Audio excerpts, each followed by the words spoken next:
नमस्कार विद्यार्थी मित्रांनो. आज आपण पाहतोय 4 डिसेंबर 2021 रोजी झालेला राज्यसेवा मुख्य परीक्षेचा पेपर. मराठी विषयाचा पेपर आपण बघतोय. तर त्याच्यामध्ये बघा, पहिला प्रश्न आपल्याला आयोगाने विचारलाय, योग्य विधान ओळखा. देवनागरी लिपीत प्रत्येक ध्वनीला स्वतंत्र चिन्ह असतं. तर हे देवनागरी लिपीचं वैशिष्ट्य राहिलेलं आहे की देवनागरी लिपीमध्ये प्रत्येक ध्वनीला स्वतंत्र चिन्ह असतं. तर पहिलं विधान बरोबर आहे. संस्कृत आणि प्राकृत, प्राकृत म्हणजे जुनी मराठी भाषा किंवा इतरही भाषा आहेत ज्या प्राकृत भाषा म्हणून ओळखल्या जातात. तर संस्कृत आणि प्राकृत ह्या भाषांची लिपी ही देवनागरी आहे, हे पण विधान बरोबर आहे. मराठी भाषेच्या लिपीला आपण बाळबोध लिपी किंवा देवनागरी लिपी या नावाने ओळखतो, त्यामुळे सी विधान सुद्धा बरोबर आहे.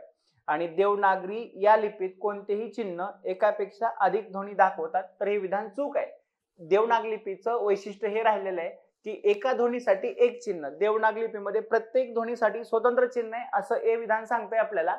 जर तुम्ही ए ला बरोबर म्हणत असाल तर डी ला तुम्हाला बरोबर म्हणता येणार नाही, कारण देवनागरी लिपीमध्ये कुठलंही चिन्ह एकापेक्षा अधिक ध्वनी दाखवत नाही किंवा देवनागरी लिपीमध्ये कुठलाही ध्वनी एकापेक्षा अधिक चिन्हासाठी वापरला जात नाही.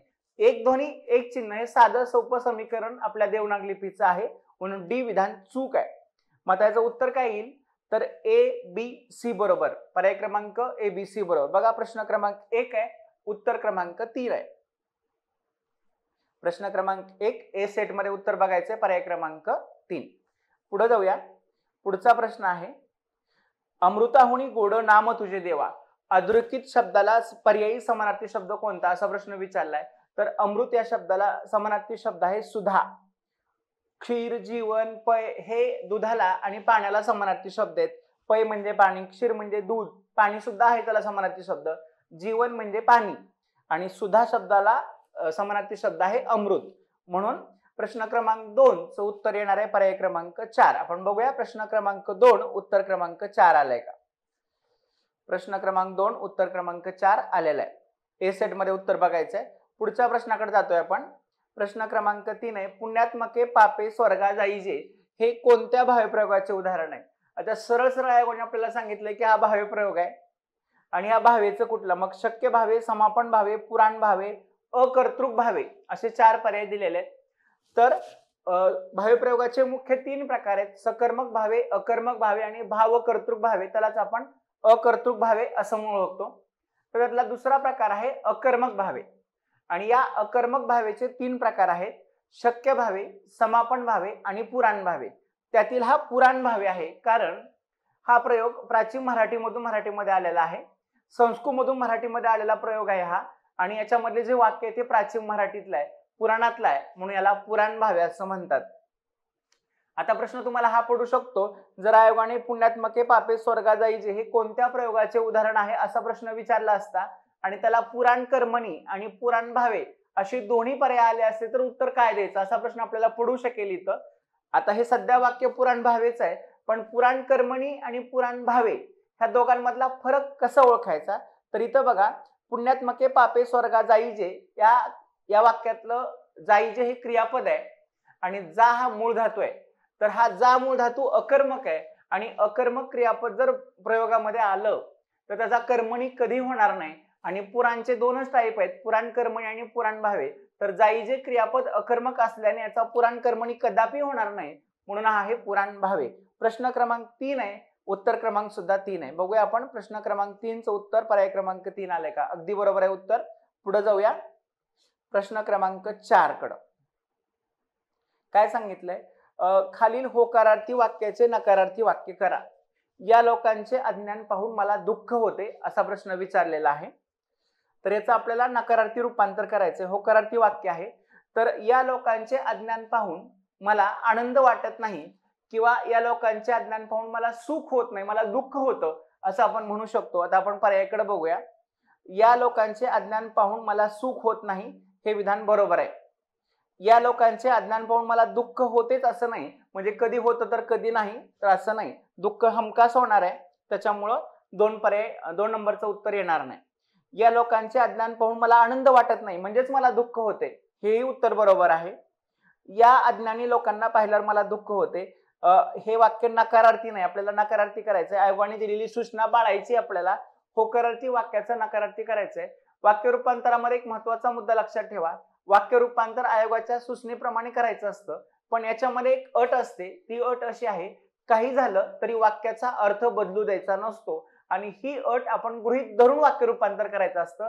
प्रत्येकच वेळी आयोग तुम्हाला हे सांगत नाही की वाक्याचा अर्थ बदलू न देता वाक्य रूपांतर करा, असं आयोग म्हणत नाही. त्याच्यामुळं वाक्य रूपांतर करत असताना ही अट गृहीत धरूनच आपण वाक्य रूपांतर केलं पाहिजे की काही झालं, कुठलाही वाक्य रूपांतराचा प्रयोग तुम्ही अवलंबला तरी सुद्धा वाक्याचा अर्थ बदलू द्यायचा नसतो. आणि तो होकारार्थी वाक्याचं नकारार्थी रूपांतर करायला सांगितलंय. 4 नंबरच्या पर्यायामध्ये दिलेलं वाक्य हे होकारार्थी आहे म्हणून हे उत्तर येणार नाही. उत्तर पहिल्या 3 मध्ये आहे. त्यातलं 2 नंबर मध्ये वाक्याचा अर्थ नीट बसत नाही म्हणून 2 नंबर कट झालं. आता उरलं उत्तर 1 किंवा 3. या लोकांचे अज्ञान पाहून मला सुख होत नाही आणि या लोकांचे अज्ञान पाहून मला आनंद वाटत नाही, ही दोन्ही उत्तर बरोबर वाटतायत, यात काही शंका नाही.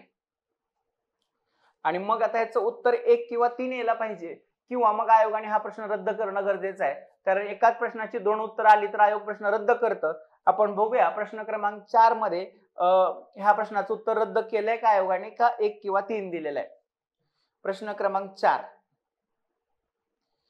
तर प्रश्न क्रमांक 4 रद्द झालेला आपल्याला इथं पाहायला मिळतोय. तो कशामुळं, तर या प्रश्नाचं उत्तर 1 पण होतं बरोबर आणि 3 पण बरोबर होतं. ठीक आहे, पुढे जाऊया पुढच्या प्रश्नाकडं. तर पुढचा प्रश्न आहे मध्यरात्री स्मशानभूमीत कोण जाईल या प्रश्नार्थक वाक्याचे विधानार्थी वाक्यात रूपांतर करा. आता दिलेलं वाक्य प्रश्नार्थी आहे आणि याचं आपल्याला विधानार्थी रूपांतर करायचं आहे. पुन्हा एकदा वाक्य रूपांतरावरती प्रश्न आलेला आहे. तर दिलेलं वाक्य हे प्रश्नार्थी आहे आणि होकारार्थी आहे. तर नियम असा सांगतो की दिलेलं वाक्य जर प्रश्नार्थी असेल आणि होकारार्थी असेल आणि त्याचं जर विधानार्थी रूपांतर तुम्ही करत असाल तर ते नक्की नकारार्थी होत असतं. प्रश्नार्थी वाक्य होकारार्थी असेल तर त्याचं विधानार्थी रूपांतर हे नकारार्थीच होणार. आणि मग या 4 पर्यायांमध्ये नकारार्थी वाक्य कुठं कुठे आहे आपण बघूया. तर ते 3 आणि 4 मध्ये आपल्याला दिसतंय, म्हणजे निश्चितपणे 3 किंवा 4 मध्येच उत्तर आहे, 1 आणि 2 मध्ये नाही. हा एक महत्वाचा नियम तुम्ही लक्षात ठेवा.